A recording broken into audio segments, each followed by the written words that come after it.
در شعبه منطقوی بانک ملی تاجیکستان در شهر خوجند وابسته به وضع ماکرواقتصادی و فعالیت نظام بانکی ولایت سوخت در نیم ساله اول سال روان نشست مطبوعاتی دایر گردید. سردار شعبه منطقوی بانک ملی تاجیکستان در شهر خوجند ضمن تحلیل نشانده‌ها در دوره حساباتی تاکید نمود که در این دوره با مقصد عملی نمودن دستور سپارش‌های پیشوای ملت پرزیدنت جمهوری تاجیکستان محترم امامعلی رحمان تدبیرهای سودمند اندیشیده شد.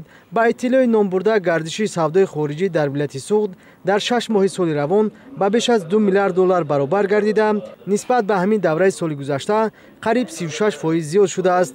در این دوره با مقصد بهتر نمودن خدمترسانی بانکی، دستگیری صاحبکاری، جلب سرمایه به نظام بانکی و دیگر سمت فعالیت توجه روانه گردیده نشانده‌ها نظارت کردند.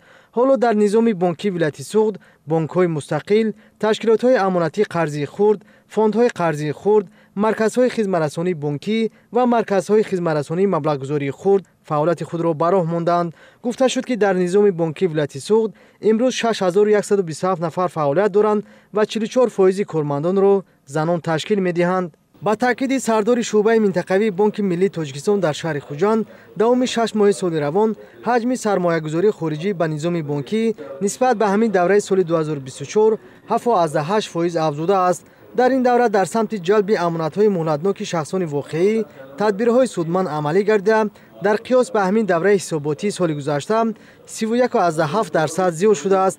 با مقصد وسعت دادن حساب برابرکنی غیر نقدی و وسیع نمودن انفراستراکچور پرداختی، رشد خدمترسانی‌های فاصله‌ای بانکی برای خدمترسانی دارندگان کارت‌های پرداختی بانکی و تامین فعالیت منظم آنها، شعبه بانک ملی تاجیکستان در شهر خوجند در یکجایگی با تشکیلات‌های قرضی مالیوی تدبیر اندیشی نموده است. گفته شد که در دوره حساباتی با مقصد بلند برداشتن باوری و اعتماد اهالی به نظام بانکی با راه تامین حمایت حقوق استعمال کنندگان خدمترسانی‌های نظام بانکی، مراجعت شهروندان طریق خطی شفاهی و با واسطه تلفن باوری قبول کرده شده است. در نشست مطبوعاتی دایر به مسائل قرض‌های داده شده، صندوق قرضی، تعداد کارت‌های پرداختی، انفراستراکچور پرداخت نقدی و غیر نقدی معلومات پیشنهاد گردید. نمایندگان واسطه اخبار عامه وابسته به موضوعهای مورد نظرشان به رهبریت شعبه منطقوی بانک ملی تاجیکستان در شهر خوجند مراجعه نموده پاسخ گرفتند.